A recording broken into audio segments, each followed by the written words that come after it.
ఇవాల్టి వార్తలు వాస్తవాల్లో మనతో ఉన్నారు బీఆర్ఎస్ పార్టీ సీనియర్ నాయకుడు డాక్టర్ దూదిమెట్ల బాలరాజ్ యాదవ్ గారు అండ్ రాజకీయ విశ్లేషకులు నిఖిల్ అల్లేని గారు. గుడ్ మార్నింగ్ అండి, వెల్కమ్ టు వార్తలు వాస్తవాలు.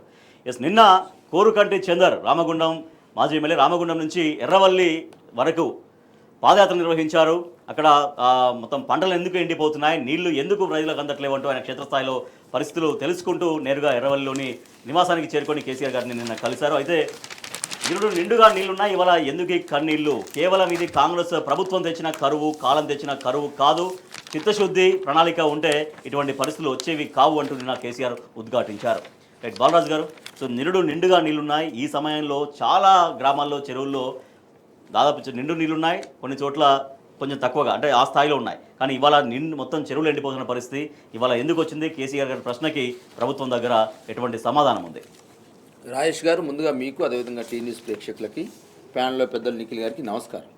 నిన్న రామగుండం మాజీ ఎమ్మెల్యే కోరుకంటి చంద్ర గారు సుమారు 200 కిలోమీటర్లు, అంటే ఈ 15 నెలల కాంగ్రెస్ పాలనలో ప్రజలు ఏ బాధలు పడతా ఉన్నారు, రైతాంగం ఏ బాధలు పడుతుందనే అంశాన్ని స్పష్టంగా తెలియజేయడం కోసం ఏదైతే పాదయాత్ర చేసినారో కేసీఆర్ గారి ఆదేశాల మేరకు ఆ 200 కిలోమీటర్ల పాదయాత్రలు ఎక్కడైతే రామగుండం నుంచి నిన్న ఎర్రవెల్లి ఏదైతే కేసీఆర్ గారి నివాసం వరకు ఎక్కడైతే వచ్చారో అక్కడ జరిగినటువంటి పరిణామాలను కూడా వివరించే క్రమంలో కేసీఆర్ గారు నిన్న చాలా అద్భుతంగా, ఎందుకంటే తను తెలంగాణ గోసను చూసినాడు, తెలంగాణ గోస తీర్చాలనే టీఆర్ఎస్ పార్టీని స్థాపించడం, తదనంతరం తెలంగాణ రాష్ట్ర ఉద్యమ సమయంలో అనేక రకాల కష్టాలు బాధలు, ఆ రోజు ఉన్నటువంటి మనకు పత్రిక లేదు, ఆ రోజు మనకు పేపర్లు లేవు, టీవీలు లేవు, ఆ రోజు మనతో మాట్లాడేటోళ్ళు లేరు, కనీసం మన ఉద్యమాన్ని కనీసం ముందుకు పంపేటువంటి అటువంటి స్థితిలో ఉన్నటువంటి టీఆర్ఎస్ పార్టీని ఈ రోజున్న బీఆర్ఎస్ పార్టీని ముందుకు నడిపి తెలంగాణ రాష్ట్రాన్ని తీసుకొచ్చిన నాయకుడు నిన్న మాట్లాడిన అంశాలు ఏదైతే ఉన్నాయో చాలా గొప్పగా తీసుకొచ్చారు మీరు రాజేష్ గారు. 10 ఏళ్ల బీఆర్ఎస్ ప్రగతి పాలనలో అలువెల్లిన గోదావరి, కాళేశ్వరం ప్రాజెక్టులు కాంగ్రెస్ పాలన తెచ్చిన కరువుతో చెరువులు కుంటలు అడగంటి ఎడారిగా మారినని ఆవేదన వ్యక్తం చేశారు. మరి ఆ రోజు నిండుగా ఉన్నటువంటి చెరువులు కుంటలు ఎండాకాలంలో కూడా మత్తడి దూకినటువంటి ఏదైతే చెరువుల యొక్క ఏదైతే ఉన్నాయో ఈరోజు ఎందుకు మరి అటువంటి పరిస్థితి దాపరించింది అనే అంశాన్ని కూడా ఇలా ప్రజలకు కేసీఆర్ గారు సూచించడం జరిగింది. అదేవిధంగా తలాపున పారుతుంది గోదావరి, నీ చేను నా చిలక మా చిలక ఎడారి అనేటువంటి ఒక ఉమ్మడి రాష్ట్రంలో ఏదైతే పాటలు పాడుకున్నామో ఆ రోజు సదాశివుడు గారు రాసినటువంటి పాటను మళ్ళీ ఒకసారి గుర్తు చేయడం జరిగింది. పోయిన సంవత్సరం ఇదే రోజుకు ఎట్లా ఉన్నాయి పంటలు, ఈ రోజు 15 నెలల కాంగ్రెస్ పాలన ఎట్లా ఉందనే అంశాన్ని కూడా గుర్తు చేయడం జరిగింది. అదేవిధంగా కొట్లాడి తెచ్చుకున్న తెలంగాణ ఏదైతే ఉందో 10 ఏళ్ల కాలంలో కేసీఆర్ గారి నాయకత్వంలో తీసుకున్న అభివృద్ధి ఏదైతే ఉందో, ఏదైతే పంచవ్యూహంతో మొదటగా నీళ్లు నిధులు నియామకాలనే ట్యాగ్ లైన్తో తెలంగాణ ఉద్యమం స్టార్ట్ అయినప్పుడు రాజేష్ గారు ప్రధానంగా ఏదైతే నీళ్లను సంరక్షించడం కోసం మిషన్ కాకతీయ పేరుతోటి ఏదైతే సుమారు 42,000 చెరువులను ఈ రాష్ట్రంలో గుర్తించి సుమారు 28,000 చెరువులని బాగు చేసినటువంటి సందర్భాన్ని కూడా గుర్తు చేస్తా ఉన్నాను మీకు రాజేష్ గారు. అదేవిధంగా నీళ్లతో పాటుగా ఏదైతే రైతాంగం ఉమ్మడి ఆంధ్రప్రదేశ్లో ఏదైతే నిత్యం రైతుల ఆత్మహత్యలు జరుగుతూ ఉండేవి, రైతుల ఆత్మహత్యలకు కారణం ఏందని చెప్పేసి శోధించి, అంటే ఒక చెతస్కోప్ వేసి ఎట్లయితే డాక్టర్ పేషెంట్ చూస్తాడో తెలంగాణ రైతాంగానికి సంబంధించి ఒక చెతస్కోప్ని వేసి టెలిస్కోప్ని వేసి చూసి దీనికి పరిష్కారం కావాలంటే ఏం కావాలని చెప్పేసి ఆలోచన చేసి ఇవాళ 24 గంటల కరెంటు ఇచ్చిన సందర్భాన్ని గుర్తు చేస్తున్నారు రాజేష్ గారు. 24 గంటల కరెంటుతో పాటుగా రైతాంగానికి ఏమిస్తే బాగుంటుంది అంటే ఏదైతే మిత్తి వ్యాపారం దగ్గరికి వెళ్ళి పెద్ద సేట్ల దగ్గరికి వెళ్ళి అప్పు తీసుకొని రైతాంగం పంట పండించేటువంటి పరిస్థితి నుంచి అప్పు తీసుకోకుండా రైతు బంధు తీసుకొచ్చిన అంశాన్ని గుర్తు చేయడం జరుగుతూ ఉంది. రైతు బంధు తర్వాత తెచ్చిన పంట, ఆ రోజు ఉమ్మడి ఆంధ్రప్రదేశ్లో రైతు పండించిన పంట ధాన్యం ఏదైతే పండిస్తాడో ఆ పండిన పంటను ఎక్కడ తీసుకపోవాలో తెలియదు, దళారులకు అమ్ముకునే పరిస్థితి, ఎవరైతే అప్పుకిచ్చిర్రో మిత్తికిచ్చిర్రో ఆ వ్యాపారికి అమ్ముకునే పరిస్థితి అడ్డకి పావుచేరు. అటువంటి పరిస్థితి పోవాలని చెప్పేసి ధాన్యం కొనుగోలు సెంటర్లను ఏర్పాటు చేసి 1,23,000 కోట్లు ఖర్చు పెట్టి ధాన్యాన్ని కొనుగోలు చేసినటువంటి సందర్భాన్ని గుర్తు చేస్తా ఉన్నా. తదనంతరం ఒకవేళ రైతు అకాల పరిస్థితులు నాడు కరెంటు ఉండకపోయేది, ఎప్పుడు నైట్ పూట 12 గంటలకు పోయేది, ఆ 12 గంటలకు వెళ్ళి టార్చ్ లైట్ పట్టుకొని వచ్చి కరెంట్ వేసే పరిస్థితి ఉంది. ఆ రోజు రైతులు చచ్చిపోయేది, కరెంటు షాకు తగిలి పాము గడుచో తేలు గడుచో చచ్చిపోయేది. అటువంటి గోస ఉన్నటువంటి రైతులు ఏదైతే ఫ్యామిలీ ఆడ బయటపడేది. కాబట్టి రోడ్డు మీద పడదని చెప్పేసి రైతు బీమా చూడండి, ఒకవైపు మిషన్ కాకతీయతో చెరువుల సంరక్షణ, రెండోది ఏదైతే ఉచిత విద్యుత్తు, అదేవిధంగా 3 పెట్టుబడి సాయం, 4 రైతు పండించిన ధాన్యాన్ని కొనుగోలు, 5 ఏదైతే రైతు చనిపోతే ఒకవేళ అకాల పరిస్థితులు చనిపోతే వాళ్ళకి ఇచ్చే బీమా. అంటే వ్యవసాయం మొదలుపెట్టే దగ్గర నుంచి పంచవ్యూహం తోటి రైతాంగాన్ని రాజులు చేసినటువంటి నాయకత్వం నాడు కేసీఆర్ పాలనలో ఉండి నేడు ఇలా అల్లాలిపోతున్నారు. విత్తనం వేసే దగ్గర నుంచి అమ్మే దాకా అంటే పసి పిల్లవాడి నుంచి పండు ముసలి వరకు ఎట్లయితే రక్షించిండో విత్తనం నుంచి అమ్మేదాకా ఒకవేళ ఆ రైతు ఒకవేళ అకాల పరిస్థితుల్లో ఏదైనా సరిపోతే ప్రమాద పరిస్థితుల్లో ఆ కుటుంబాన్ని ఆదుకునే స్థితికి తీసుకొచ్చింది కేసీఆర్ గారు. ఇవాళ అదే రైతు ఎందుకు కన్నీళ్లు పెడతా ఉన్నాడు? అప్పుడు మత్తడి దొరికే చెరువులు ఇది ఎన్ని పోతా ఉన్నవి, ఆ రోజు పండిన పంటలు ఎందుకు ఇవాళ నీళ్లతో గోస వేస్తా ఉన్నవి, ఎందుకు ఆ రోజు రైతు రాజు అయితే రైతు ఆనందం పడితే కళ్ళలో ఆనందం ఉంటే ఇలా రైతు కళ్ళల్లో ఎందుకు కన్నీళ్లు ఉంటాయి అని చెప్పేసి ఆలోచన చేస్తా ఉన్నాము. ఇలా నల్లగొండ జిల్లాలో మరి ఇలా మాజీ మంత్రి జగదీశ్వరరెడ్డి గారు వాస్తవానికి రైతు పంట దగ్గరికి వెళ్ళి అయ్యా నీళ్ళు ఇవ్వండి, బీఆర్ఎస్ మీద కోపం ఉంటే కేసీఆర్ మీద కోపం ఉంటే మా మీద పగ తీర్చుకోండి, మా పార్టీ మీద పగ తీర్చుకోండి, కానీ రైతుల కన్నీళ్లు చూడండి అని చెప్పేసి రైతుకు నీళ్ళు ఇవ్వని చెప్పేసి ఏదైతే ఆవేదన ఉందో ప్రపంచం అంతా చూసింది రాజేష్ గారు. ఇది కదా కేసీఆర్ కావాలనుకున్నది. అయ్యో గిట్ల కలలు కనుక తెలంగాణను గిట్ల అవుతుంది రేవంత్ రెడ్డి మూర్ఖుడి పరిపాలన అని చెప్పేసి ఆలోచన చేస్తా ఉన్నారు. రైట్ నిఖిల్ గారు, వాళ్ళ ప్రభుత్వం నిజంగా సిగ్గుతో తలదించుకోవాల్సిన పరిస్థితి, ఎందుకంటే వనరులు ఉన్నా కూడా వాటిని ఉపయోగించుకున్నటువంటి పరిస్థితి. సో ఈ సంవత్సరం గతంలో వర్షాలు కూడా చాలా ఎక్కువనే పడ్డాయి, అయినా కూడా వాళ్ళ ప్రాజెక్టులలో నీళ్ళు ఎందుకు లేవు, ఎందుకు ఈ కన్నీళ్ళు అనేటువంటి ప్రశ్నకి ప్రభుత్వం ఎట్లా సిగ్గుపడాల్సినటువంటి పరిస్థితి కనపడుతోంది. ముందుగా మీతో పాటు గౌరవనీయులు బాలరాజన్న గారికి, టీ న్యూస్ ప్రేక్షకులకు నమస్కారం. ఈ మొత్తం పరిస్థితిని చూస్తే మీరు గతంలో ఏం జరుగుతూ ఉండే అంటే 2014 నుండి 2023లో కేసీఆర్ గారు ముఖ్యమంత్రిగా దిగిపోయేంత వరకు కూడా మీరు ఏ ఎండాకాలం చూసినా కూడా రాష్ట్రంలో ఉన్న ప్రతి చెరువు మత్తడి దూకుతూ ఉండే పరిస్థితి ఉండే. గోదావరి జలాలన్నింటిలో ఏ రకంగా ఒడిసిపట్టి దాదాపుగా 63 ఫీట్ల ఎత్తు నుండి 530-540 ఫీట్ల ఎత్తుకు ఏ రకంగా తీసుకొచ్చిండ్రు, ఇటువైపు చూస్తే కృష్ణ ఏ రకంగా తీసుకొచ్చిండ్రు. మీరు మొత్తం తెలంగాణలో గతంలో ఉమ్మడి పాలనలో ఏదైతే ఉందో తెలంగాణలో ప్రతి జిల్లా మీద ఒక పాట ఉంటుండే. తలాపునే పారుతున్నది గోదావరి అని ఒకటి, అయ్యయ్యో నల్లగొండ ఎటుపోతుంది నల్లగొండ అని. ఇట్లా మీరు ఏ రకంగా చూసినా కూడా నీళ్లు లేక మనం ఎన్ని ఇబ్బందులు పడ్డాము, ఎన్ని గోసలు పడ్డాము, దానివల్ల ఎన్ని వందలు వేల మంది రైతులు ఆత్మహత్యలు చేసుకున్నారో మనం చూసినాము. వాటన్నిటిని మొత్తం పక్కన పెట్టే విధంగా ఈరోజు దేశం మొత్తం మన వైపే చూసే విధంగా, ప్రపంచం మొత్తం మన వైపే చూసే విధంగా ఉన్న ప్రతి బొట్టును ఓడిసిపట్టాలని అనేక రిజర్వాయర్లు, కాళేశ్వరం లాంటి అద్భుతమైన ప్రాజెక్టులను కేసీఆర్ గారు ఏ రకంగా నిర్మాణం చేసినో మనం చూసినాము. దానివల్ల ఎటువంటి ఫలితాలు సాధించినో చూసినాము. ఎర్రటి ఎండాకాలంలో కూడా మీరు ఏప్రిల్, మే, జూన్లో చూస్తే కూడా మే మధ్యలో కూడా చెరువులన్నీ మత్తలు దూకే పరిస్థితి ఉంటుండే. మీరు ఏ చెరువుని తీసుకున్నా కూడా దాదాపుగా చెరువులు ఎట్లా మొత్తం రీడిజైనింగ్ చేసిండ్రు, చెరువులను ఎట్లా రిపేర్లు చేసిండ్రు, ప్రాజెక్టుల నిర్మాణం ఏ రకంగా జరిగింది, రిజర్వాయర్లు ఏ రకంగా కట్టిండ్రు, మొత్తం ఏ రకంగా చూసినా కూడా మీరు ముందుకు పోయే పరిస్థితి ఉంటుండే. ఈరోజు గతంలో ఏదైతే ఎర్రటి ఎండాకాలంలో కూడా చెరువులని మత్తలు దూకుతుండేనో అప్పుడు రైతులందరూ సంతోషంతో ఉంటుండే. ఈ రోజు అదే రైతుల కళ్ళల్లో నుంచి కన్నీళ్ళు ఏ రకంగా వస్తున్నాయో మనం చూస్తాం. నీళ్ళు ఉంటే ఆటోమేటిక్గా దాని చుట్టూ మొత్తం భూగర్భ జలాలు అనేవి చాలా ఎక్కువగా పెరిగి ఉంటాయి, స్థిరంగా ఉంటాయి, అవి వ్యవసాయానికి పనికొచ్చే విధంగా ఉంటుండే. ఈ రోజు వీళ్ళు ఎంతసేపు రైతులను ఇబ్బంది పెట్టడానికి మాత్రమే పనిచేస్తున్నట్టుగా చాలా స్పష్టంగా కనబడతా ఉంది ఈ కాంగ్రెస్ పార్టీ పరిపాలనలో. గతంలో ఇచ్చినటువంటి రిజర్వాయర్లు ఆ రకంగానే ఉన్నాయి, దాని నుంచి నీళ్ళు వచ్చే పరిస్థితులు ఉన్నా కూడా వీళ్ళు కావాలని నీళ్ళు ఇవ్వకుండా కేసీఆర్ గారికి ఎక్కడ పేరు వస్తుందో అని అన్ని పక్కన పెట్టి ఈరోజు కేసీఆర్ గారిని బదనం చేసే ఒక మూర్ఖపు ఆలోచన పెట్టుకుని రైతుల కడుపు కొట్టే ప్రయత్నం చేస్తూ ఉన్నారు. మా దగ్గర చూస్తే కూడా సిరిసిల్ల ప్రాంతంలో ఒకవైపు మిడ్ మానేరు ఉంటుంది, ఇంకోవైపు అప్పర్ మానేరు ఉంటుంది. రెండూ కూడా ఈ రోజు ఎండిపోయి రైతులందరూ రోడ్ల మీదకి వచ్చి ధర్నాలు చేస్తున్న పరిస్థితి ఉంది. వాళ్ళకి కనీసం ఈరోజు కరెంటు సరిగ్గా లేక కరెంటు ఫ్లక్చువేషన్స్తో ఇబ్బంది పడుతూ ట్రాన్స్ఫార్మర్లు కాలిపోతే కూడా ట్రాన్స్ఫార్మర్ 15-20 రోజుల వరకు తెచ్చే పరిస్థితి లేదు. మా దగ్గర గతంలో మీరు ఉత్తర తెలంగాణలో ఎక్కడ చూసినా కూడా రైతులందరూ దుబాయ్ కానీ బొంబాయి కానీ ఇట్లా వలసపోయే పరిస్థితులు ఉంటుండే. 2014 నుండి 2023 వరకు రైతులందరూ వాపసు వచ్చిండ్రు. ఎవరెవరైతే వలసలు పోయి పక్క రాష్ట్రాల్లో పక్క దేశాల్లో నివాసం ఉండినో వాళ్ళందరూ వాపసు వచ్చి మళ్ళీ వ్యవసాయం పండుగ అయ్యే విధంగా కేసీఆర్ గారు పనిచేసిండ్రు. ఈరోజు మళ్ళీ వలసలు పోతున్న పరిస్థితులు నిన్నగాక మనం చూస్తూనే ఉన్నాము. ప్రతిరోజు మనం పేపర్ ఓపెన్ చేస్తే చాలు ఒకటి వలసలు పోయేది చూస్తూ ఉన్నాము, రెండోది రైతు ఆత్మహత్యలు చూస్తూ ఉన్నాము. ఈ మొత్తానికి కారణం కేవలం రేవంత్ రెడ్డి గారు తను తీసుకుంటున్నటువంటి మూర్ఖపు నిర్ణయాలు అనేది చాలా స్పష్టంగా కనబడతా ఉంది. తెలంగాణకు కాంగ్రెస్ మొదటి నుంచి శత్రువాణి మరోసారి కేసీఆర్ స్పష్టం చేశారు. దాంతోపాటుగా కుట్రల్ని పసిగట్టి తెలంగాణ కాపాడుకోవాలి. ఇక్కడ తెలంగాణలో చంద్రబాబు రావాలని కొంతమంది రాతలు రాస్తున్నారు, కొంతమంది కోరుకుంటున్నారు.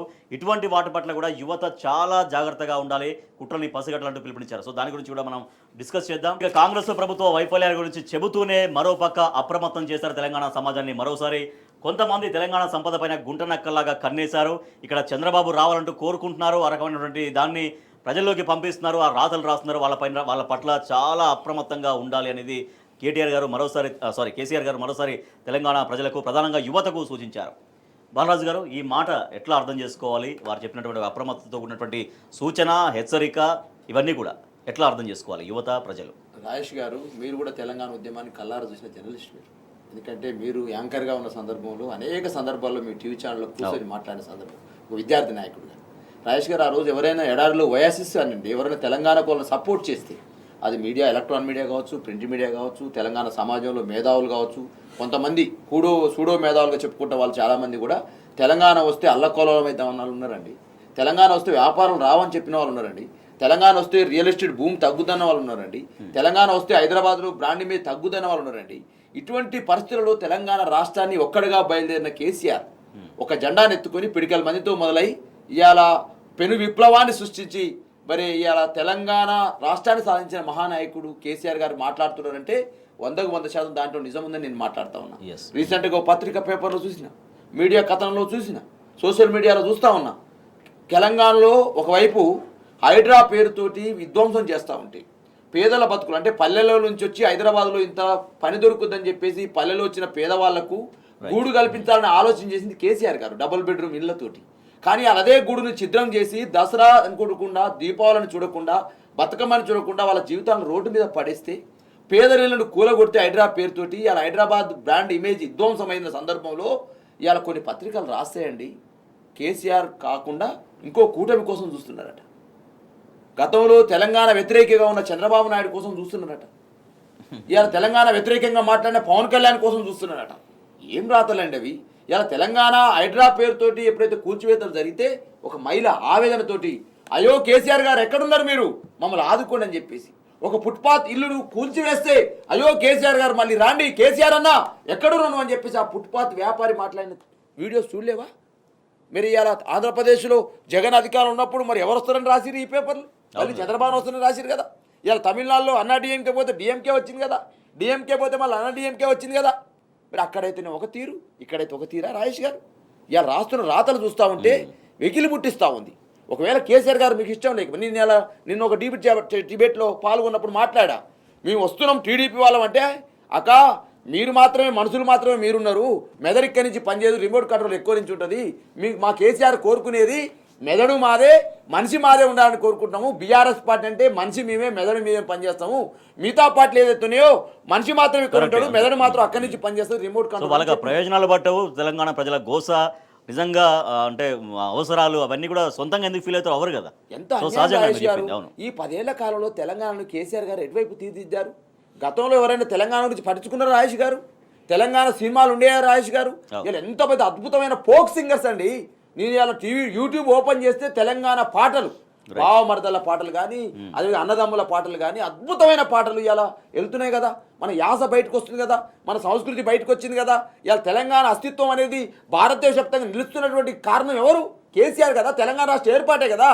ఆ తెలంగాణ రాష్ట్రం ఈరోజు జరుగుతున్న తంతు చూస్తూ ఉంటే ఇవాళ కొన్ని పత్రికలు ఇంకా కూటమి వచ్చేస్తుందని చెప్పేసి రాస్తున్నప్పుడు ఆవేదనతో రాస్తారు. అంటే ఈ రాతలు ఇంకా మరింత పెరుగుతాయి కాబట్టి యువత వాళ్ళ ట్రాప్ లో పడొద్దు, ఇంకా రకరకాల మనుషులు ముందు పెడతారు, రకరకాల ఇష్యూస్ ముందు పెడతారు కాబట్టి జాగ్రత్తగా యువత 18 ఏళ్ళ నుంచి 35 ఏళ్ళ యువత ఎవరైతే ఉన్నారో విజ్ఞప్తి చేసిన కేసీఆర్ గారు, ఇవాళ తెలంగాణ మనం ఏ కళ్ళు కానీ తీసుకొచ్చినాం ఓకే.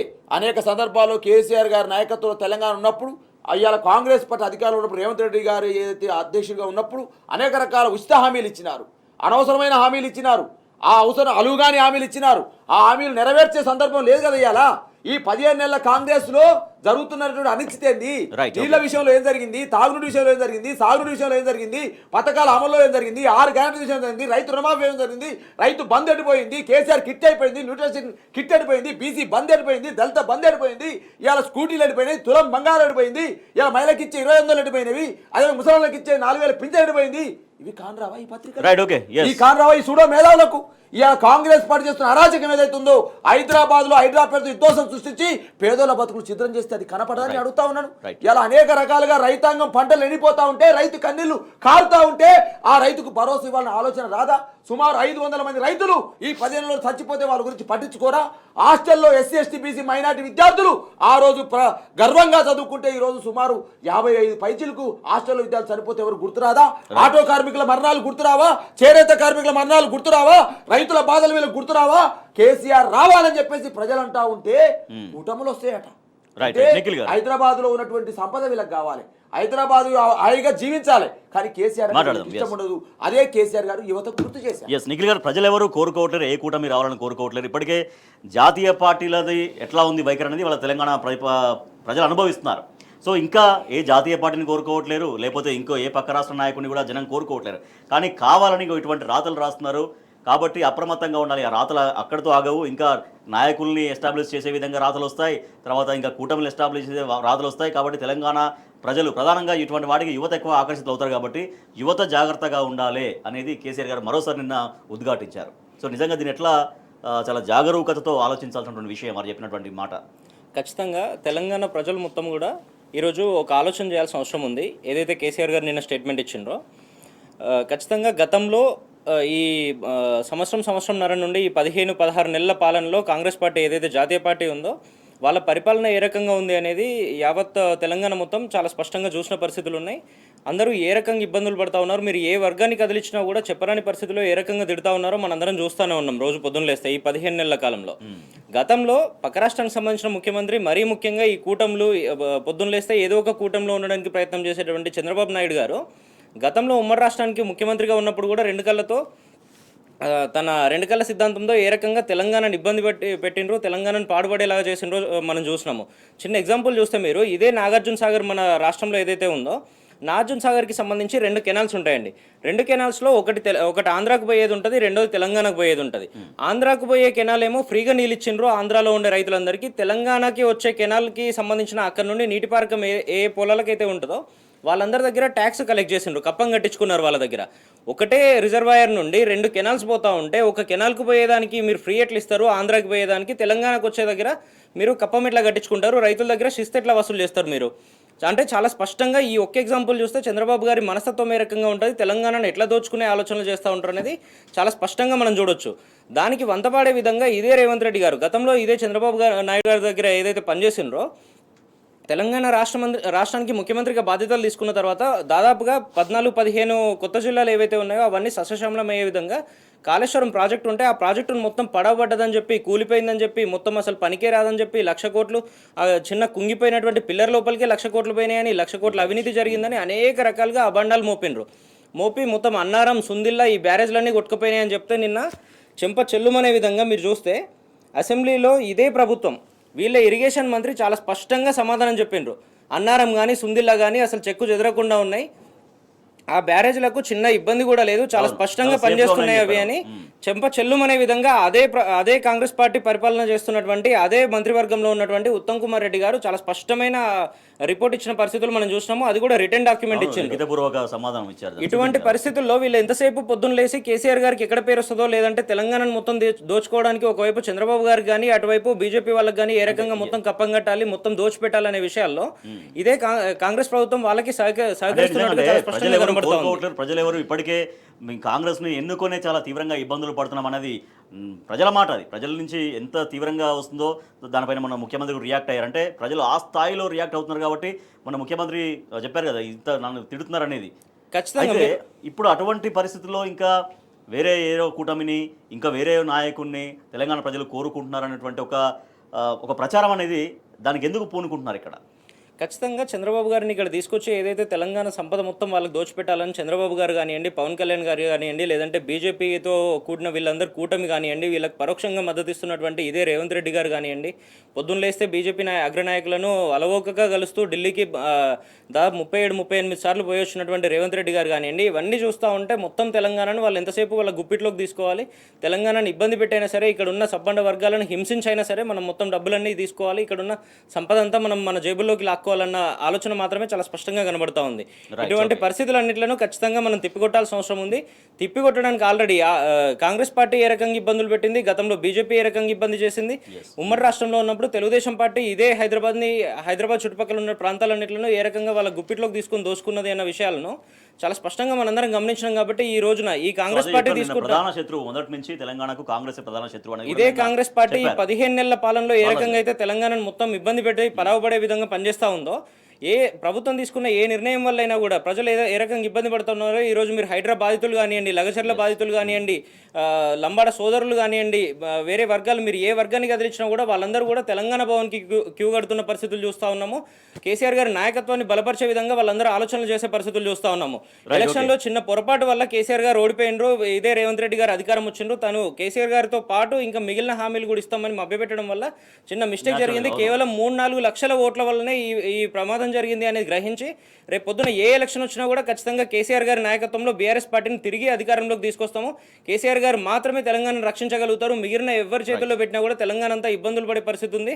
మనందరం ఈ రోజు ఆత్మహత్యలు చేసుకునే పరిస్థితి అనేది చాలా స్పష్టంగా ప్రజలు గమనించారు. కాబట్టి ఈ రోజు పొద్దున్న లేస్తే తెలంగాణ భవన్ కు కానీ కేసీఆర్ గారి దగ్గర కానీ క్యూ కడుతున్న పరిస్థితులు మనం చూస్తాం. బాలరాజు గారు, తెలంగాణకు మొదటి నుంచి కాంగ్రెస్ ప్రధాన శత్రువు. ఇవాళ కాదు, నెహ్రూ కాలం నుంచి ఇందిరాగాంధీ మొదలుకొని సోనియా గాంధీ మొదలుకొని అన్ని విధాలుగా తెలంగాణకు ప్రధాన శత్రువు కాంగ్రెస్గా పేర్కొన్నారు. సో దాని గురించి మాట్లాడి బ్రేక్ వెళ్దాం. 100% రాజేష్ గారు, తెలంగాణ రాష్ట్ర సాయుధ పోరాటం జరిగేటప్పుడు ఆ సాయుధ పోరాటంలో అనేక మంది అమరవీరుల మరణాలకు కారణం కాంగ్రెస్ పార్టీ. అదేవిధంగా హైదరాబాదు ఏదైతే బూర్గుల రామకృష్ణారావు గారి నాయకత్వంలో సపరేట్గా ముఖ్యమంత్రి గారు ఉన్నారు, సపరేట్ రాష్ట్రం ఉన్నప్పుడు ఆ హైదరాబాద్ సంపద మీద కన్నుబడ్డటువంటి ఆ రోజు ఉన్నటువంటి ఆంధ్ర పెత్తన రాజకీయ నాయకులు ఎవరైతే ఉన్నారో ఈ తెలంగాణను కలపాలనే ఆలోచనతో ఆ రోజు మద్రాసులో ఉన్నటువంటి వీళ్ళు ఏదైతే ఆంధ్రాగా ఏర్పడ్డ తర్వాతకి హైదరాబాద్ ఆస్తుల మీద, హైదరాబాద్ సంపద మీద కన్నుబడ్డటువంటి ఆంధ్ర పెత్తనదారి రాజకీయ నాయకులు చేసిన కుట్రలో భాగంగా, ఆ రోజు కాంగ్రెస్ పార్టీ చేసిన కుట్రలో భాగంగా ఆంధ్రప్రదేశ్ ఏర్పడ్డది కదా రాజేష్ గారు. ఆంధ్రప్రదేశ్ ఏర్పడిన తర్వాతకి మా ఆంధ్రప్రదేశ్లో మేము ఉండమని చెప్పేసి ఆ రోజు ముల్కీ నాల్ ముల్కీ గో బ్యాక్ అని ఉద్యమం చేస్తే అనేక మందిని పొట్టను పెట్టుకుంది కూడా కాంగ్రెస్ పార్టీ గారు రాజేష్ గారు. 1969లో నెహ్రూ కంటి తర్వాత ఇందిరాగాంధీ గారి నాయకత్వంలో 369 మంది మరణాలకు, ఆ రోజు అమరవీరుల మరణాలకు కారణం ఎవరు? కాంగ్రెస్ పార్టీ కాదా రాజేష్ గారు? అదేవిధంగా అనేక రకాల చేష్టలకు, అంటే ఈ దేశంలో కానీ ఈ రాష్ట్రంలో ఎమర్జెన్సీ పాలనకు ఎవరు? కాంగ్రెస్ కాదా? అదే 2009 తెలంగాణ సంబంధించినటువంటి ప్రకటన చేసి అనేక మంది సుమారు 1200 మంది ఆ విద్యార్థుల యువత యొక్క ప్రాణాలు కోల్పోవడానికి, త్యాగాలు రావడానికి కారణం ఎవరు? కాంగ్రెస్ పార్టీ కాదా? ఇవాళ అనేక రకాలు, అంటే ఏమంటారు కదా, అన్ని రోగాలకు జిందా తెరిస్మాత్ ఎట్లయితే విరుగుడో ఇవాళ తెలంగాణలో ఉన్నటువంటి సకల దరిద్రాలకు, సకల అరిష్టాలకు కారణం కాంగ్రెస్ పార్టీ. ఇవాళ తగుదునమ్మా అని చెప్పేసి ఇవాళ రేవంత్ రెడ్డి గారు కాంగ్రెస్ పార్టీ జెండా పట్టుకొని అయ్యో మేము అది చేసినాం మాట్లాడితే చరిత్ర వెకిలిస్తుంది, చరిత్ర నవ్వుకుంటుంది రేవంత్ రెడ్డి గారు కాంగ్రెస్ పార్టీని చూసి. రైట్. ఇక జనాభా ప్రాతిపదికన లోక్సభ నియోజకవర్గాల పునర్విభజన గనక జరిగితే దక్షిణాది రాష్ట్రాలు తీవ్రంగా నష్టపోతాయి. కాబట్టి 25 ఏళ్ళు పునర్విభజన వద్దంటూ నిన్న చెన్నైలో జరిగినటువంటి జేఏసీ సమావేశం స్పష్టం చేసింది. సో దాంట్లో దక్షిణాది రాష్ట్రాల నుంచి చాలా అందరూ నాయకులు కూడా హాజరయ్యారు. బీఆర్ఎస్ నుంచి పార్టీ వర్కింగ్ ప్రెసిడెంట్గా బీఆర్ఎస్ బృందం కూడా హాజరైంది. అలాగే తెలంగాణ సీఎం రేవంత్ రెడ్డి కూడా హాజరయ్యారు. ఎస్ బాలరాజు గారు, 25 ఏళ్ల పునర్విభజన వద్దు అంటున్నారు.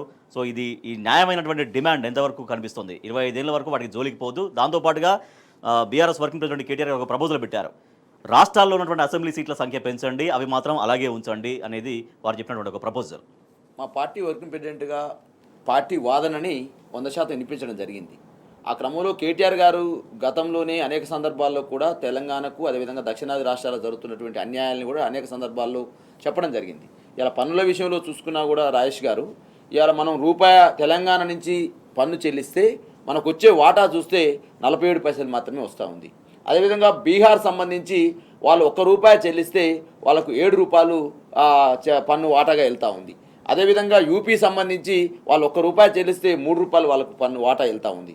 కాబట్టి ఉత్తరాది రాష్ట్రాలకు సంబంధించి ఆదాయంలో సంబంధించి కావచ్చు, దేశానికి ఇది సమకూర్చే ఆదాయ విషయంలో తక్కువ సమకూరుస్తూ ఉన్నారు, కానీ వాటా మాత్రం ఎక్కువ పొందుతున్నటువంటి ఆ వాదన చాలా రోజుల నుంచి ఉన్నది.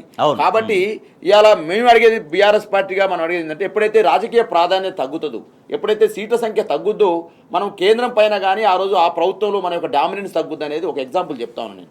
1991-92లో ఆ రోజు అన్నాడీఎంకే 39 సీట్లు ఉంది చెన్నైలో. ఆ రోజు పివి నరసింహారావు గారు గవర్నమెంట్ ఉంది కాబట్టి అక్కడ బీసీ రిజర్వేషన్ల సమస్య ఒక ఇష్యూ వచ్చింది. 69% రిజర్వేషన్లు పెంచాలని ఆ ప్రభుత్వం ఆలోచన చేసింది. అప్పుడు ఎందుకు మరి ఇలా దేశంలో ఎక్కడ కూడా ప్రత్యేక చట్టం లేదు, 69% రిజర్వేషన్లు ఎక్కడ లేవు, ఓన్లీ తమిళనాడుకి ఎందుకు ఉందంటే ఆ రోజు 39 సీట్లు ఉన్నాయి కాబట్టి మేము ఆ పివి నరసింహారావు గవర్నమెంట్ మీద డామినేట్ చేసి, మీరు ఒకవేళ బీసీ రిజర్వేషన్ చట్టం చేయకపోతే, రాజ్యాంగంలో 9వ సవరణ చేయకపోతే మాకు నష్టం జరుగుతుంది కాబట్టి మీరు చేస్తానంటే మీకు మద్దతు ఇస్తా, ఎందుకంటే మాకు 39 సీట్లు ఉన్నాయి కాబట్టి. కాబట్టి ఆ ప్రతిపాదన చెప్పేసి అక్కడ ఎందుకు నెరవేరింది? ఆ రోజు ఆ సీట్ల సంఖ్య ఎక్కువ ఉంది కాబట్టి, వాళ్ళ అవసరం ఉంది కాబట్టి. కాబట్టి రేపు దక్షిణాది రాష్ట్రాలకు సంబంధించి 5 సంబంధించిన రాష్ట్రాలు ఉన్నాయి రాజేష్ గారు. వాస్తవంగా పునర్విభజన కమిషన్ ఏం చేస్తుంది, డీలిమిటేషన్ కమిటీ ఏం చేస్తుంది అంటే, వాస్తవానికి 1952 నుంచి, అదేవిధంగా 62లో, అదేవిధంగా 72లో ఈ యొక్క సవరణ అనేది పునర్విభజన అనేది సవ్యంగా సాగింది. 73 తర్వాతకి ఇందిరాగాంధీ గారు 76లో ఎప్పుడైతే ఎమర్జెన్సీ వచ్చిందో, ఎమర్జెన్సీ ప్రతిపాదన చేసినారు. అంటే ఇష్టం వచ్చినట్టు జనాభా పెరుగుతూ ఉంది, జనాభాను తగ్గించాల్సిన అవసరం ఉందని చెప్పి చెప్పడం జరిగింది. వాస్తవానికి రాజేష్ గారు 1952లో ఈ దేశంలో ఉన్నటువంటి పార్లమెంటు స్థానాల సంఖ్య 494, 62లో 522, 72కి వచ్చే వరకు 73లో 543, 2002లో 543 అదే అదే కొనసాగుతుంది ఇక. అంటే 50 ఏళ్ళుగా అదే కొనసాగుతుంది అదే లెక్క. 494 నుంచి 522 ఎంత అంట 22 సీట్లు మాత్రమే పెరిగింది. 522 నుంచి 543 అంటే 21 సీట్లు మాత్రమే పెరిగింది. కానీ ఇలా పేపర్లో వస్తుంది ఏంది, పెద్ద ఎత్తున ప్రచారం జరుగుతూ ఉంది. 1400 సీట్లు అయితే అని చెప్పేసి కొత్తగా పార్లమెంటు ఏర్పడింది కాబట్టి అందరూ 848 సీట్లు కూర్చుంటేందుకు అవకాశం ఉందని చెప్పేసి ఒక పెద్ద చర్చ జరుగుతూ ఉంది. ఆ క్రమంలో ఇంకో చర్చ కూడా ఏం జరుగుతూ ఉంది, దక్షిణాది రాష్ట్రాలకు సంబంధించి గతంలో 129 సీట్లు ఉన్నాయి రాజేష్ గారు. ఏది తెలంగాణ, ఆంధ్రప్రదేశ్, కేరళ, తమిళనాడు, కర్ణాటక ఈ 5 రాష్ట్రాలు ఏదైతే ఉన్నాయో ఈ 129 సీట్లు ఉన్నాయి. ఈ 129 సీట్లు ఒకవేళ పునర్విభజన జరిగితే ఏమైతే అంటున్నారు, 160 సీట్లు పెరుగుతాయి అంటారు. అంటే 35 సీట్లు 36 సీట్లు పెరుగుతాయని అంటున్నారు. అదే యూపీ చూసుకుంటే 80 సీట్లు 164 సీట్లు అయితే అని చెప్పేసి జనాభా ప్రతిపాదికంగా తీసుకుంటే, అంటే జనాభానే ప్రతిపాదన తీసుకొని ఒకవేళ పునర్విభజన చేస్తే యూపీ సీట్లు 80 నుంచి 160 అంటున్నారు. బీహార్ అయితే 40 ఉన్నాయి రెండు. ఇప్పుడు ఆ 40 కాస్త 42 కాస్త ఎంత అవుతాయి, 79, 80 అవకాశం ఉంది. మధ్యప్రదేశ్ కూడా ఆ విధంగా పెరిగే ఆస్కారం ఉంది. కాబట్టి సుమారు ఈ 2 రాష్ట్రాల్లోనే రాజేష్ గారు యూపీ, బీహార్లో మాత్రమే 230 సీట్లు పెరిగే అవకాశం ఉంది. అంటే 230 సీట్లు అవకాశం ఉంది. అంటే సుమారు 60 నుంచి 70 సీట్లు ఒక్క దగ్గరనే పెరుగుతూ ఉన్నాయి. కాబట్టి దక్షిణాది రాష్ట్రాలకు సంబంధించి చూస్తే ఇలా కేటీఆర్ గారు స్పష్టంగా చెప్పినారు. ఏమని చెప్పినారు, దక్షిణాది రాష్ట్రాలకు సంబంధించి రాష్ట్ర జనాభా, దేశ జనాభాలో మేము ఉన్నది 20%, కానీ మేము వచ్చేదంతా 33% జీడిపిని ఇస్తూ ఉన్నాం, పన్నుల వాటా ఇస్తూ ఉన్నాము. మరి అదే ఉత్తరాది రాష్ట్రాలకు సంబంధించి 24 రాష్ట్రాలు ఉంటే వాళ్ళు ఇచ్చేటువంటి పన్నుల వాటా 67%. మీరు చేస్తే ఒకవేళ పునర్విభజన చేయాలనుకుంటే, డీలిమిటేషన్ చేయాలనుకుంటే మా పన్నులు మా ఆర్థిక ప్రగతి ప్రకారం చేయండి. ఇంకో అంశం కూడా చెప్తా ఉన్నాను. ఏదైతే మీరు ఈ అంశాలు దక్షిణాది రాష్ట్రాలు ఆ రోజు ఇందిరాగాంధీ గారు ఏదైతే సీలింగ్ పెట్టినారు, అంటే 72, 73లో పునర్విభజన జరిగిన తర్వాతకి మళ్ళీ 25 సంవత్సరాలు జనాభా తగ్గించాలి. ఈ రాష్ట్రాలన్నీ కూడా ఇష్టం వచ్చినట్టు జనాభా నష్టం అయితే ఆ రోజు అనేక నినాదాలు వచ్చాయి, ఇంబ్యాలెన్స్ అయింది. కాబట్టి మీరు ఏం చేసినప్పుడు జనాభాను తగ్గించాలని ఒక ప్రతిపాదన పెట్టినారు. దేశ క్షేమం కోసం, దేశ ప్రగతి కోసం జనాభాను తగ్గించిన దక్షిణాది రాష్ట్రాలు. చూడండి రాజేష్ గారు, మీకు ఎగ్జాంపుల్ చెప్తే ఏంటండి కొంచెం. 1951లో దక్షిణాది రాష్ట్రాల జనాభా వాటా రేటు 26.2%, కానీ 2022కి వచ్చే వరకు 19.8% తగ్గింది కదా. అంటే సుమారు 7% తగ్గింది. అదే ఉత్తరాది రాష్ట్రాలు ఆ రోజు నినాదం ఇచ్చినాయి, దేశ పురోగతిలో భాగపంచుకోవాలని చెప్పేసి ఆ రోజు ప్రధానమంత్రిగా ఉన్నటువంటి ఇందిరాగాంధీ గారు నినాదం ఇస్తే ఆ రోజు ఉత్తరాది రాష్ట్రాలు ఏం చేసినాయి, 39.1% ఉన్నటువంటి ఆ రోజు ఉత్తరాది జనాభా వాటా మళ్ళీ 2022కి వచ్చి ఎంత అయింది, 43.2 అయింది. అంటే పెరిగింది కదా. కాబట్టి అలా జనాభా అక్కడ వాళ్ళని తగ్గించమంటే పెంచినారు. మేము దేశ క్షేమం కోసం మేము తగ్గిస్తే ఇవాళ మళ్ళీ పార్లమెంట్ స్థానాల సంఖ్య తగ్గితే ఇబ్బంది అయింది. కాబట్టి మా కేటీఆర్ గారు మా పార్టీ వరకు పెట్టి సూచన చేసినారు. ఏమని, మీరు పార్లమెంట్ సంఖ్య స్థానాలను అదేవిధంగా ఉంచండి, ఓన్లీ అసెంబ్లీ స్థానాలు పెంచండి అని చెప్పి చెప్పడం జరిగింది.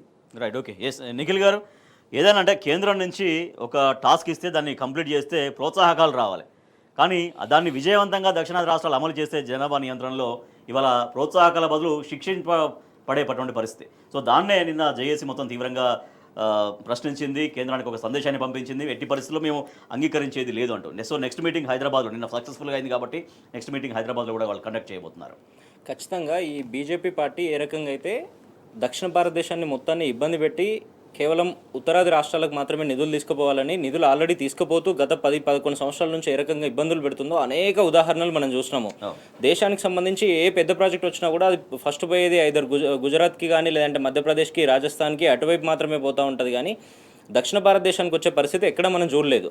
చూడకపోగా ఈరోజు దక్షిణ భారతదేశాన్ని మరింత ఇబ్బంది పెట్టాలనే ఉద్దేశంతో ఇందాక బాలరాజన్న గారు చెప్పినట్టుగా గతంలో ఏదైతే 1976లో నిర్ణయం తీసుకొని జనాభా తగ్గించాలి, భారతదేశంలో జనాభా విపరీతంగా పెరుగుతూ ఉంది అనే ఉద్దేశంలో జనాభా తగ్గించాలనే నిర్ణయం తీసుకున్న తర్వాత ఏం జరిగిందంటే దక్షిణ భారతదేశానికి సంబంధించిన రాష్ట్రాలన్నీ కూడా దాన్ని చాలా స్ట్రిక్ట్గా ఇంప్లిమెంట్ చేసి జనాభా తగ్గించడానికి అనేక నిర్ణయాలు తీసుకున్నాయి. దాన్ని ఇంప్లిమెంట్ చేసి రిజల్ట్స్ కూడా వచ్చినాయి. ఆ రిజల్ట్స్ కారణం ఏంటంటే భారతదేశంలో ప్రతి 10 సంవత్సరాలకు ఒకసారి జనాభా లెక్కలు జరిగితే దాదాపుగా 13 నుండి 14% జనాభా పెరుగుతూ ఉంటుంది ప్రతి 10 సంవత్సరాలకు. కానీ మీరు ఉత్తర భారతదేశానికి దక్షిణ భారతదేశానికి తేడా చూస్తూ ఉంటే దక్షిణ భారతదేశంలో జనాభా దాదాపుగా 5 నుండి 6% తగ్గింది. మిగతా అన్ని రాష్ట్రాల్లో జనాభా పెరిగితే ఆ తగ్గిన దానికి సెంట్రల్ గవర్నమెంట్ ఏదైతే మనకి ఇచ్చిన నిర్ణయం ప్రకారమో మనం దాన్ని సక్సెస్ఫుల్గా ఇంప్లిమెంట్ చేసిన దానికి మనకు అడిషనల్ బెనిఫిట్స్ ఇవ్వాల్సిన అవసరం ఉంది. ఈరోజు దాన్ని మొత్తం పక్కన పెట్టి దక్షిణ భారతదేశంలో సీట్లు తగ్గించి ఉత్తర భారతదేశంలో సీట్లు పెంచాలని కుట్ర చేస్తూ రేపు పొద్దున ఎక్కడ కూడా ఏ బిల్లు పెట్టాలన్నా ఏ నిర్ణయం తీసుకోవాలన్నా కూడా దక్షిణ భారతదేశానికి సంబంధించిన ఎంపీల అవసరం లేకుండానే ప్రతి బిల్లు పాస్ అయ్యే విధంగా, ప్రతి ప్రాజెక్టును వాళ్ళు తీసుకుపోయే విధంగా, డబ్బులన్నీ వాళ్ళకి వాళ్ళే ఇచ్చుకునే విధంగా ఈరోజు కుట్రలు చేస్తూ ఉన్నారు. ఈ కుట్రలను మనం ముందే పసిగట్టి ఈ రోజు నుండే మనం దీని మీద ఉద్యమం చేయకపోతే, ఆ కుట్రల్ని కనుక మనం ఛేదించకపోతే భవిష్యత్ తరాలు మనల్ని క్షమించవు, చరిత్ర మనల్ని క్షమించదు అన్నది చాలా స్పష్టంగా కనబడుతుంది. రాష్ట్రాల ఒపీనియన్ పరిగణలోకి తీసుకోకుండానే ఉత్తరాది ప్రాబల్యం అనేది ఇప్పుడు ఎట్లయితే కొనసాగుతుందని చెప్తున్నారో అదే ప్రాబల్యాన్ని మరింత స్ట్రాంగ్గా కొనసాగించేందుకు మీరు అన్నట్టుగా దక్షిణాది రాష్ట్రాల ఒపీనియన్ అవసరం ఉన్నా లేకపోయినా బలవంతంగా ఇంప్లిమెంట్ చేసే ప్రయత్నం అనేది జరుగుతున్నటువంటి ప్రమాదం చాలా స్పష్టంగా చేస్తూ ఉన్నారు. ఈ కుట్రలకు సంబంధించి 2-3 విషయాలను గమనిస్తే, గతంలో తెలంగాణకు సంబంధించిన అసెంబ్లీ ఎన్నికల సమయంలో నరేంద్ర మోడీ గారు తెలంగాణ రాష్ట్రానికి వచ్చినప్పుడు ఎలక్షన్ ప్రచారంలో రానున్న రోజుల్లో ఎంపీ సీట్లు పెరిగే అవకాశం ఉంటుంది, కానీ చాలా తక్కువ పెరుగుతాయి, ఉత్తరాది రాష్ట్రాల్లో ఎక్కువ పెరిగే పరిస్థితి కనబడతా ఉంది అక్కడ ఉన్న జనాభా పరిస్థితులకు అనుగుణంగా అని చెప్పినారు. నిన్నగాక మొన్న చాలా తక్కువ కాలంలోనే తమిళనాడులో పర్యటించినటువంటి కేంద్ర హోంశాఖ మంత్రి అమిత్ షా గారు కూడా ఈ విషయాన్ని చాలా స్పష్టంగా చెప్పినారు. మీరు ఇట్లా ఎక్కడ చూసినా కూడా భారతదేశ కొత్త పార్లమెంట్ భవనం మనం గతంలో మొన్న 2-3 సంవత్సరాల క్రితం కట్టుకున్న తర్వాత దాంట్లో ఉన్న సీట్లను 543 సీట్ల కెపాసిటీ నుండి సీటింగ్ కెపాసిటీని 888 సీట్లకు పెంచిండ్రు. ఆ పెంచిన ప్రపోర్షనేట్ మొత్తం కూడా ఉత్తరాది రాష్ట్రాల్లోనే పెరిగే పరిస్థితి కనబడతా ఉంది. దక్షిణాదిని కంప్లీట్గా వివక్ష గురి చేసే పరిస్థితి కనబడతా ఉంది. దీనికి సంబంధించి 2-3 ఎగ్జాంపుల్స్ మీరు చిన్నగా చూస్తే, మొత్తం దక్షిణాది రాష్ట్రాల్లో జనాభా భారతదేశ జనాభాతో కంపేర్ చేస్తే దాదాపుగా 23-24% ఉంటుంది. కానీ ఇదే దక్షిణాది 5 రాష్ట్రాలు భారతదేశ జీడిపికి కాంట్రిబ్యూట్ చేస్తున్న ఎకానమీ ఎంత అంటే 36-37% ఉంది ఈరోజు.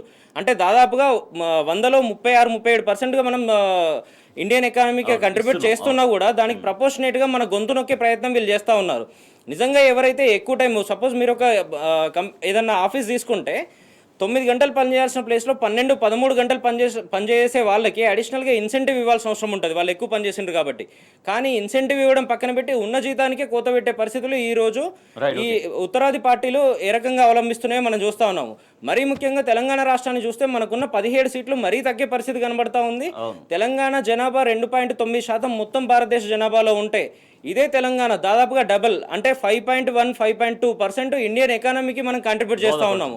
దాదాపుగా డబల్ చేస్తూ ఉంటే కూడా మన గొంతు నొక్కి ఈరోజు మనకు ప్రాతినిధ్యం లేకుండా చేసే కుట్రలు ఇదే భారతీయ జనతా పార్టీ చేస్తున్నట్టుగా చాలా స్పష్టంగా కనబడతా ఉంది. దీన్ని ఖచ్చితంగా ఇమ్మీడియట్గా ఛేదించి మనందరం ఒక్కటిగా పనిచేసి ముందుకు తీసుకుపోయి భారతదేశంలో మన వాయిస్ మరింత బలపడే విధంగా పనిచేయాల్సిన అవసరం ఉంది. బాలరాజు గారు జనాభా ప్రాతిపదికన కాకుండా ఒక సూచన కూడా చేశారు కేటీఆర్ గారు. రాష్ట్రాల్లో ఆర్థిక ప్రగతి ఎట్లా ఉన్నది, పరిపాలన ఎట్లా ఉన్నది, అభివృద్ధి ఆధారంగా యువి క్రైటీరియాగా చేయాలి, వీటిపైన అధ్యయనం చేయండి అనేది వారు చెప్పినటువంటి సూచన. వాస్తవంగా రాజేష్ గారు ఇంతకుముందు మీకు గుర్తు చేశాను. అంటే మన జనాభా షేర్ ఎంత అంటే 5 రాష్ట్రాల జనాభా షేర్ భారతదేశ వ్యాప్తంగా ఎంత ఉంది, 20% ఉంది. కానీ మన జీడిపికి మనం కాంట్రిబ్యూట్ చేస్తుంది ఎంత, పన్నుల ద్వారా ఇస్తుంది ఎంత, ఆదాయం ఎంత ఇస్తుంది ఎంత అంటే 36% ఇస్తూ ఉన్నాం. మరి ఒక ఆర్థిక పరంగా చూసుకుంటే 36% సీట్లు చేయండి 5 రాష్ట్రాలకు, మిగతా రాష్ట్రాలకు 24 రాష్ట్రాలకు 67% చేయండి అనేది కేటీఆర్ గారు సూచించారు. గతంలో కూడా 2002లో కూడా అదేవిధంగా 1973లో కూడా జరిగింది. వాస్తవంగా ఆ రోజు జనాభా సంబంధించి తగ్గించాలనే ఆలోచనతోటి మొత్తం 25 సంవత్సరాలు సీలింగ్ పెట్టారు. ఓన్లీ 25 సంవత్సరాల సంబంధించి శాసనసభ స్థానాలు పెంచుకోవచ్చు తప్ప పార్లమెంటు స్థానాలు యథావిధిగా కొనసాగుతుందని చెప్పేసి 20 సంవత్సరాలు 1976 నుంచి 2002 వరకు అదే పని చేసినారు. తదనంతరం వాజ్పేయి గారు కూడా ఇప్పుడు ఒకవేళ ఈ జనాభాను 1991 జనాభా ప్రకారం చేసుకున్నా ఇబ్బంది అయిద్దని చెప్పేసి 2002లో కూడా మళ్ళీ వాజ్పేయి గారు గవర్నమెంట్లో కూడా మళ్ళీ శాసనసభ స్థానాలు పెంచుకోవచ్చు తప్ప పార్లమెంట్ స్థానాలు పెంచొద్దని చెప్పేసి ఆ రోజు కూడా చెప్పడం జరిగింది రాజేష్ గారు. కాబట్టి మళ్ళీ కూడా కేటీఆర్ గారు సూచన ఏం చేశారు, మా పార్టీ పరంగా కేసీఆర్ గారు ఆదేశాల మేరకు నిన్న వెళ్ళినటువంటి మా పార్టీ వర్కింగ్ ప్రెసిడెంట్ ఏం చేశారంటే మళ్ళీ ఒక 20 సంవత్సరాలు మీరు ఎటువంటి ఆ ప్రతిపాదన ఏది పార్లమెంట్ స్థానాలు పెంచాల్సిన అవసరం లేదు, కానీ శాసనసభ స్థానాలు పెంచాలని ప్రతిపాదన చేయడం జరిగింది. 2 రాజేష్ గారు, ఒకటి ఇవాళ మేము అడుగుతా ఉన్నాం, ఇవాళ ప్రధానంగా ఏదైతే మీరు జనాభా ప్రాతిపాదన తీసుకుంటున్నారు 3 రకాల చర్చలు జరుగుతూ ఉన్నాయి. ఒకే భాష అని, ఒకే పన్నని, ఒకే పార్టీ అని, ఒకే అధ్యక్షుడని, ఒకే ఎన్నికని, ఈ రకరకాల చర్చలు జరుగుతూ ఉన్నాయి. ఈ రకరకాల చర్చలో భాగంగా ఒకే భాష ఉండడం ద్వారా ఏమవుతుంది, ఇలా తెలుగు అనేది ఒక ప్రాంతీయ భాషగా ఉంది. తెలంగాణ తెలుగులో కూడా తెలంగాణ భాష కొంత యాస డిఫరెంట్గా ఉన్న సందర్భం కనపడతా ఉంది. ఇవాళ ఒరిస్సా కావచ్చు, బెంగాల్ కావచ్చు, బెంగాలీ కావచ్చు, మలయాళీ కావచ్చు, కన్నడ కావచ్చు, తమిళ్ కావచ్చు, తెలుగు కావచ్చు, ఇవన్నీ కూడా కొంత ఒకే భాష విధానం ఉండాలి. హిందీని పెంపొందించడం ద్వారా ఈ యొక్క ప్రాంతీయ భాషలు చచ్చిపోతాయనేటువంటి భావన ఇలా తెలంగాణ ప్రజల్లో కాదు మిగతా భారతదేశ వ్యాప్తంగా నెలకొన్న మాట వాస్తవాన్ని గుర్తు చేస్తూ ఉన్నా. అదేవిధంగా జిఎస్టీ వాటా విషయంలో కూడా మనం చెల్లించే పన్ను ఎక్కువ ఉంది, వచ్చే వాటా వాదన కూడా నడుస్తూ ఉంది. రెండోది జనాభా ప్రాతిపదన ఒకవేళ డిలిమిటేషన్ చేస్తే దక్షిణాది రాష్ట్రాలు నష్టపోతాయి, ఉత్తరాది రాష్ట్రాలు లాభపడతాయనేటువంటి భావన కూడా ఉంది.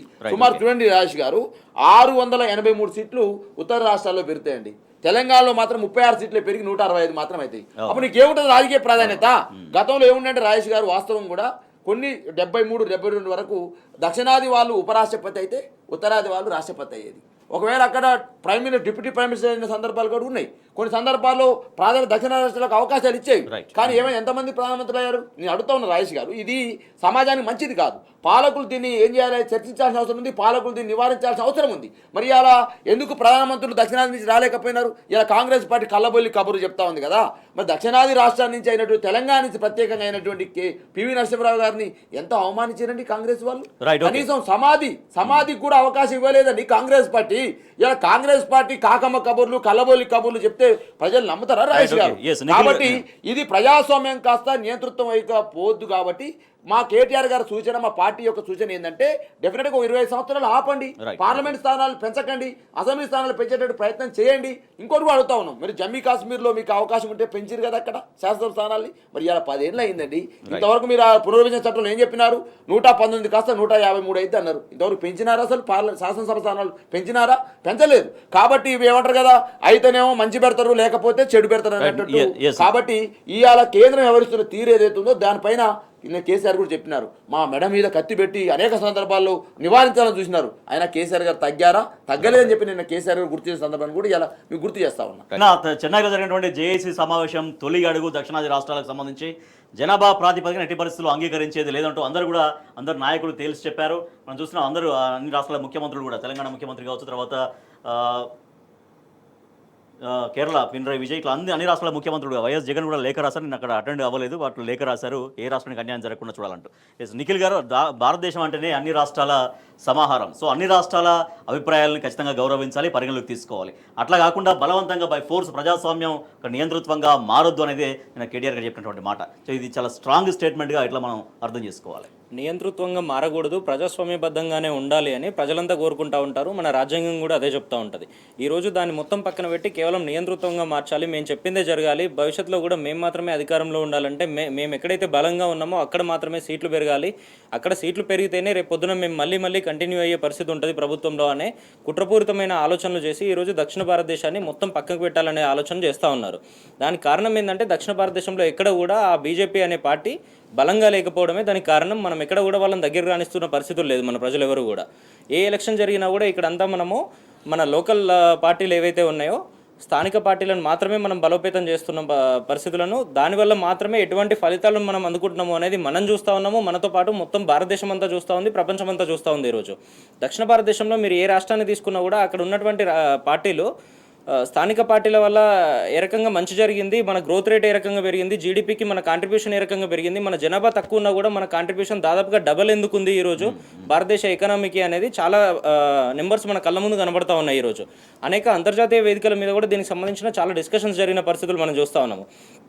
గతంలో 1976లో ఏదైతే 25 సంవత్సరాల వరకు దీన్ని మార్చకూడదు అని చట్టం చేసినరో, ఆ తర్వాత జరిగిన మళ్ళీ 2001లో కూడా దాన్ని ఎక్స్టెండ్ చేసిన పరిస్థితులు మనం చూసినాము.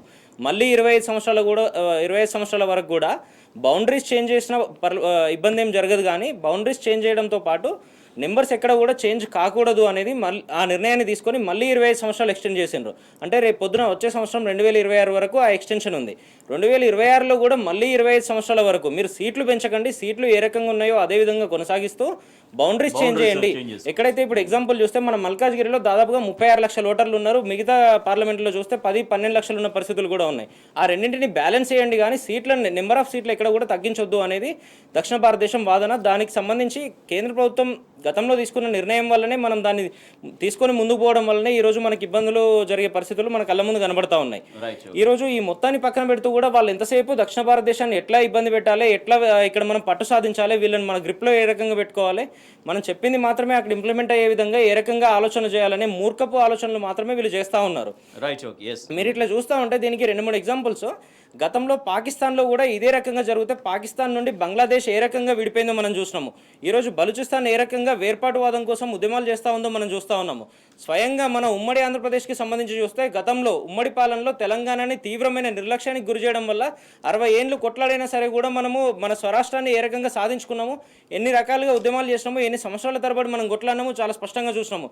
ఈరోజు మన రాష్ట్రం మనకు వచ్చిన తర్వాత మనం ఏ రకంగా అభివృద్ధి చెందుతూ ఉన్నాము, దేశం మొత్తంలో అనేక వేదికల మీద అనేక సంస్థల్లో మీరు ఏ ర్యాంకింగ్లు తీసుకున్నా దేశం మొత్తంలో ముందుకు ఏ రకంగా పోతా ఉన్నాం చూస్తూ ఉన్నాము. ఈరోజు ఎవరిది వాళ్ళకు ఉంటే మనము గ్రో చేసుకునే పరిస్థితులు ఉంటాయి. అది కాకుండా వాళ్ళు మొత్తం కంట్రోల్లోకి తీసుకొని మొత్తం మేము చెప్పింది మేము డబ్బులు ఇస్తే మాత్రమే మీరు తీసుకోవాలి అని తెలంగాణ నుండి ₹1 కేంద్ర ప్రభుత్వానికి పోతే ఈరోజు 42 పైసలు మాత్రమే మనకు వాపసు వస్తూ ఉన్నాయి. అదే బీహార్ నుండి కేంద్రానికి ₹1 పోతే బీహార్కు ₹3 వస్తూ ఉన్నాయి.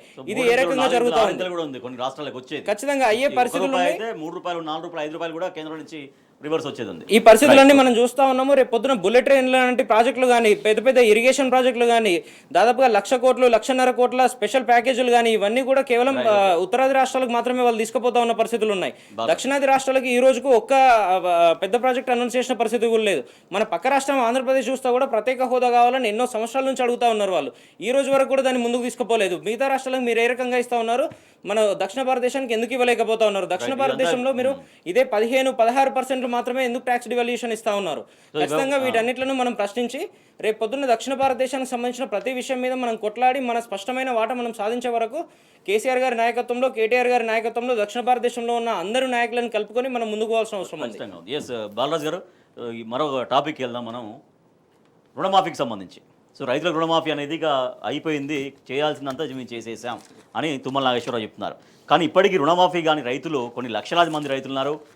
వాళ్ళ పరిస్థితి ఏంటి? ఇక ప్రభుత్వం ఇక వాళ్ళకి లేనట్టే అనేది చాలా విస్పష్టంగా బడ్జెట్ సమావేశాల్లో తుమ్మల నాగేశ్వరరావు చెప్పేసినట్టేనా? ఎంత అన్యాయం అంటే రాజేష్ గారు, నవంబర్ 25వ తారీఖు రోజు ఇదే ముఖ్యమంత్రి గారు, ఆ రోజు కాంగ్రెస్ పార్టీ ప్రతిపక్ష నాయకుడిగా ఏం ప్రెస్ మీట్ పెట్టారండి ప్రజలకు? ఎలక్షన్లు రేపు వస్తాయనగా పెట్టిన ప్రెస్ మీట్ ఏంది? రైతులారా మీరు వెళ్ళండి, తీసుకోండి లోన్లు, మేము మాఫీ చేస్తాం 2 లక్షలు, డిసెంబర్ 3వ తారీఖు రోజు మన ప్రభుత్వం వస్తుందని చెప్పినటువంటి రేవంత్ రెడ్డి గారు రుణమాఫీ చేసిన అసలు వాస్తవంగా స్టేట్ లెవెల్ బ్యాంకర్స్ మీటింగ్ జరిగింది. స్టేట్ లెవెల్ బ్యాంకర్స్ మీటింగ్లో బ్యాంకర్స్ ఏం చెప్పారు? మొత్తం 50,000 కోట్ల రుణాలు ఉన్నాయి సార్ రైతులు అని చెప్పినారు. ఆ రోజు మీరు పెద్ద ఎత్తున ఆ రోజు కిందికి వచ్చేసో బహిరంగ సభలో మాట్లాడు, రేపు 40,000 కోట్లు చేయబోతున్నాం అని చెప్పినారు. ఎంతమందికి న్యాయం జరుగుతుందని చెప్పినారు? 42 లక్షల మందికి న్యాయం జరగబోతా ఉంది, మేము 40,000 కోట్లు రుణమాఫీ అని చెప్పినారు రాజేష్ గారు. 40,000 కోట్లు కాస్త క్యాబినెట్ ఏదైతే క్యాబినెట్ సమావేశానికి వస్తాను ఎంత అయింది రాజేష్ గారు? 31,000 కోట్లు అయింది. 31,000 కోట్లు కాస్త ఏమైంది? బడ్జెట్కి వచ్చే వరకు 26,000 కోట్లు అయింది. అమలుకి వస్తాక ఏమైంది రాజేష్ గారు? ఇవాళ వీళ్ళు చేసినటువంటి రుణమాఫీ 20,000 కోట్లు మాత్రమే. అంటే చూడండి రాజేష్ గారు, 31,000 కోట్ల నుంచి 40,000 కోట్లు అని చెప్పినారు, 50,000 కోట్లు అని చెప్పారు, 20,000 కోట్లు చేసినారు. అంటే మీరు ఒకవేళ క్యాబినెట్నే దీన్ని ప్రామాణికంగా తీసుకుంటే 31,000 అంటే ఇంకా 11,000 కోట్లు రుణమాఫీ చేయనట్టే కదా. ఎంతమంది చెప్పినారు మీరు అర్హులు? రుణమాఫీకి అర్హుల సంఖ్య ఎంత తేల్చారు? వాస్తవంగా బ్యాంకర్ చెప్పినారు 56 లక్షల మంది ఉంటారని చెప్పినారు. మీరు ఏం చెప్పినారు? కాంగ్రెస్ ప్రభుత్వం 42 లక్షల మంది అని చెప్పినారు. 42 లక్షల మంది కాస్త మీరు రుణమాఫీ చేయాల్సిన పరిస్థితిలో ఇవాళ చేసింది ఎంత? మీరు 25 లక్షల మందికి చేశారు. 25 లక్షల మంది చేసిన 42 ఎంతమంది? 16,50,000 పైచిలకు రైతులకు ఇవాళ గుండు సున్నా పెట్టి ఇవాళ దేవురావు అనేటువంటి ఆదిలాబాద్లో రాతోడు దేవురావు అనేటువంటి ఒక గిరిజన రైతు బ్యాంకులో 2 లక్షల రుణమాఫీ కాలని చెప్పి మందు డబ్బా తాగి చనిపోయిన ఉదంతం ఇంకా రైతాంగానికి గుర్తుంది, ప్రజలకు గుర్తుంది, ఇవాళ ప్రతిపక్ష పార్టీగా బీఆర్ఎస్ గుర్తుంది. కాబట్టి మా జోగురామన్న గారి నాయకత్వంలో పోయి ₹1,00,000 సాయం చేసి ఆ రైతు కన్నీళ్లు తూర్చినాము, ఆ రైతు కుటుంబాన్ని ఓదార్చినాం. కనీసం వ్యవసాయ శాఖ మంత్రి ఓదార్చారా? కనీసం మీ ముఖ్యమంత్రి ఏమైనా మాట్లాడా? 500 మంది రైతులు చచ్చిపోతుంటే కనీసం ఈ ప్రభుత్వం నిమ్మకు నీరెత్తరు ఎవరిస్తుంది తప్ప కనీసం మాట్లాడిందా? కనీసం చనిపోద్దని చెప్పేసినా ఒక ప్రకటన చేసిందా? విజ్ఞప్తి చేసిన రాజేష్ గారు, ఇంత అన్యాయంగా ఇంత కర్కశంగా ఉన్నటువంటి ఈ రేవంత్ రెడ్డి సర్కారు పైన జరుగుతున్నాయని వాస్తవాన్ని కూడా ఎక్కడ మాట్లాడని పరిస్థితి ప్రభుత్వం. ఇంకా తగులుబాయితనం ఏంటంటే రుణమాఫీ కాలేదని చెప్పేసి రైతులందరూ కూడా బ్యాంకు చుట్టూ తిరుగుతూ ఉంటాయి. రుణమాఫీ కాలేజ్ మా కేటీఆర్ గారు స్పష్టంగా, హరీష్ రావు గారు స్పష్టంగా సవాలు విసిరినారు. మా శాసనసభ్యులు శాసనసభలో సవాలు విసురుతా ఉన్నారు. మీకు దమ్ము ధైర్యం ఉంటే పోదా, మీ యొక్క బుడ్డ ఏదైతే మీ రేవంత్ రెడ్డి గారు సొంత ఊరికి పోదాం వస్తారా? కొండారెడ్డిపల్లె పోదాం వస్తారా? అదేవిధంగా వ్యవసాయ శాఖ మంత్రి ఊరికి పోదాం వస్తారా? పొంగులేరు సింహారెడ్డి ఊరికి పోదాం అంటే ఎవరు సపోర్ట్ చేయని పరిస్థితి. రుణమాఫీ మాత్రం అయిందని మాట్లాడతారు. తుమ్మల నాగేశ్వరరావు గారేమో 60% అయింది అంటారు, ఇంకో మంత్రి ఏమో 70% అయింది అంటారు. ఇంకొక ఆయనేమో 40% అయిందంటారు. ఇక రేవంత్ రెడ్డి గారే మొత్తం అయిపోయిందని మాట్లాడతారు. ఎన్ని మాటలు చెప్పారండి. డిసెంబర్ 3 నాడు మా అధికారంలోకి వస్తూ ఉన్నాం, డిసెంబర్ 7వ తారీఖు మేము అధికారం చేపడతా ఉన్నాం, వెంటనే 6 గ్యారెంటీల మీద సంతకం పెడతా ఉన్నారు. 6 గ్యారెంటీల మీద సంతకాలు పెట్టిరా రాజేష్ గారు? ఇవాళ నేను అడుగుతా ఉన్నాను, మీ మన టీ న్యూస్ ద్వారా రైతుల పక్షాన్ని అడుగుతా ఉన్నాం. రుణమాఫీ వచ్చిందా? రైతు భరోసా మీరు ఇచ్చారా? అదేవిధంగా మీరు రైతు భరోసా ఎందుకు ఇస్తలేరంటే, రైతు రుణమాఫీ ఎందుకు చేస్తలేరంటే మా క్యాంపు కార్యాలయం మీద దాడి చేస్తారు. సిద్దిపేటలో హరీష్ రావు గారి కార్యాలయం మీద మీరు వరద బాధితులు ఆదుకోలేరంటే అక్కడ దాడి చేస్తారు. అయ్యో ఎందుకు హైడ్రా పేరుతో ఇల్లు పేదోళ్ళని కూలగొడతారంటే ముషిరాబాద్లో మా కేటీఆర్ పైన దాడి చేస్తారు. ఎక్కడ పోయినా మీరు ఎంతసేపు ప్రతీకార పాలన, ఇది ప్రజాపాలన కాదు, ఇది ప్రతీకార పాలన అంటా ఉన్నాను. ఇవాళ నిన్నగాక మన 2 జర్నలిస్టులు అండి, మహిళా జర్నలిస్టులు. మరి అయ్యా కేసీఆర్ గారి మీద ఇష్టం వచ్చినట్టు ఇమాన్సి మీద మాట్లాడుతీవి, కేసీఆర్ మీద మాట్లాడుతీవి, హరీష్ రావు పొడుగు మీద మాట్లాడుతీవి, కేటీఆర్ మీద మాట్లాడుతీవి. ఆ రోజు మాట్లాడినప్పుడు అయ్యో మీకు భార్యలు మాకు పిల్లలు నన్ను గుర్తు రాలేదా? ఆ రోజు మాకు అయ్యో భార్య ఇష్టమైన మాట్లాడావు కేటీఆర్ మీద, ఎక్కడెక్కడో సమాధానం తీసుకొచ్చి పెట్టినావు కదా. ఈరోజు అసెంబ్లీలో మాట్లాడుతూ ఉన్నాడు, ఇంత అన్యాయమా, మాకు భార్యలు లేరా, మాకు పిల్లలు లేరా అని మాట్లాడుతున్నావు కదా రేవంత్ రెడ్డి గారు. అసెంబ్లీలో మాట్లాడుతున్నావు కదా, అది మహిళా జర్నలిస్టుల గురించి మాట్లాడుతున్నావు కదా. దేశంలో మీడియా మొత్తం కూడా ఇబ్బంది పడుతుంది, జర్నలిస్టులు ఖండించారు ఈ చర్యల్ని. రేవంత్ రెడ్డి మాట్లాడే తీరు బట్టలు ఉడబీకి కొడతా మాట్లాడతారండి. మహిళా జర్నలిస్టులు వాళ్ళని జైలు పంపడమే కాదు, జైలు మీ ప్రజావనడినా 7వ గ్యారంటీ ఏంటిదా? ప్రజాస్వామ్య పాలన. మీ 7వ గ్యారంటీ ప్రజాస్వామ్య పాలనలో మహిళా జర్నలిస్టులకు హక్కు లేదా, మాట్లాడే అర్హత లేదా, రైతు రుణమాఫీ కాట్లేదని అడగకూడదా, రైతు బంధు ఇవ్వలేదని అడగకూడదా, రైతులకు నీళ్ళు ఇవ్వాలని అడగకూడదా, బీసీ బంధు ఎడిపోయిందని అడగకూడదా, న్యూట్రిషన్ కిట్ రాలేదని అడగకూడదా, కేసీఆర్ కిట్ ఎక్కడ పోయిందని అడగకూడదా? రాజేష్ గారిని అడుగుతామని ఆవేదనతో మాట్లాడుతూ ఉన్నా. అటువంటి మాట్లాడితే మహిళా జర్నలిస్టులు జైలు పెట్టిన పాపం ఇవాళ రేవంత్ రెడ్డి ఊకనే పోద్దని అడుగుతా ఉన్నాను. అయ్యా మీ గారికి వస్తేనే గుర్తొచ్చింది కదా, ఆ రోజు ఇష్టమైన మాట్లాడావు కేసీఆర్ గురించి, కేసీఆర్ కుటుంబం గురించి యూట్యూబ్ ఛానల్లో ఏం మాట్లాడావు, ఏమేమి మాటలు నువ్వు పరికిచ్చావు పెద్ద పెద్ద యూట్యూబర్లు పెట్టి. మరి ఇవాళ నీ గురించి వచ్చాకనే అబ్బో అన్యాయం చేస్తున్నారు, మాకు పిల్లలు ఉన్నారు, మాకు భార్యలు ఉన్నారు, ఇంత అన్యాయం మాట్లాడతారా, బట్టలు రోపించుకోవద్దని చెప్పి మహిళా జన గురించి మాట్లాడతారు. ఇటువంటి దగుల్బాజిని ఏం చేయాలో తెలంగాణ ప్రజలు ఆలోచన చేయాలి. ఇటువంటి నియంత్రణను ఏం చేయాలో ఆలోచన చేయాలి. ఇటువంటి నీరో చక్రవర్తిని ఏం చేయాలో చూడాలి. ఏమంటారు కదా, దేశం నిలబడుతున్నాడు నీరో చక్రవర్తి పిడేలు వాయించినట్టు రైతులు చచ్చిపోతా ఉంటే ఇవాళ కన్నీళ్లు కార్చాల్సిన సమయంలో రేవంత్ రెడ్డి ఏం చేస్తా ఉన్నాడు? వెకిలి మాటలు మాట్లాడుతూ ఉన్నాడు, ఏమైనా మాటలు మాట్లాడుతూ ఉన్నాడు, ఎకిలి చేష్టలు చేస్తా ఉన్నాడు.